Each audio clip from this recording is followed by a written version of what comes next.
Michigan রাজ্যে 2026 থেকে electric ও hybrid গাড়ির রেজিস্ট্রেশন ফি বাড়ানো হচ্ছে।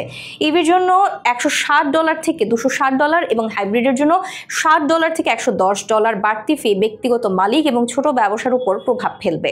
রাজ্য সরকার বলছে এটি রোড ও অবকাঠামোর জন্য অতিরিক্ত রাজস্ব সংগ্রহের উদ্যোগ।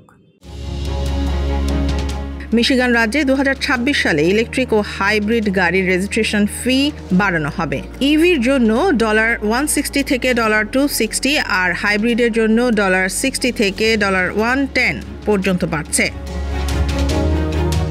ডিট্রয়ের এক বড় গাড়ি ডিলারশিপ মালিক জন মিলার বলেন, গ্রাহকরা চিন্তিত।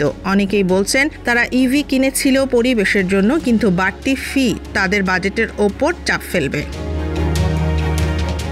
হাইব্রিড মালিকরাও ফি বৃদ্ধির বিষয়ে উদ্বিগ্ন। মিলার যোগ করেন, এটি শুধু ব্যক্তিগত মালিকদের জন্য নয়, ছোট ব্যবসার জন্য বড় প্রভাব ফেলতে পারে। রাজ্য সরকার বলেছে এই ফি বৃদ্ধির মাধ্যমে রোড ও অবকাঠামোর জন্য অতিরিক্ত রাজস্ব সংগ্রহ করা হবে। বিশ্লেষকরা মনে করেন, যদিও উদ্দেশ্য সুপরিকল্পিত, কিন্তু এই বাড়তি খরচ ইভি গ্রহণে ধাক্কা দিতে পারে।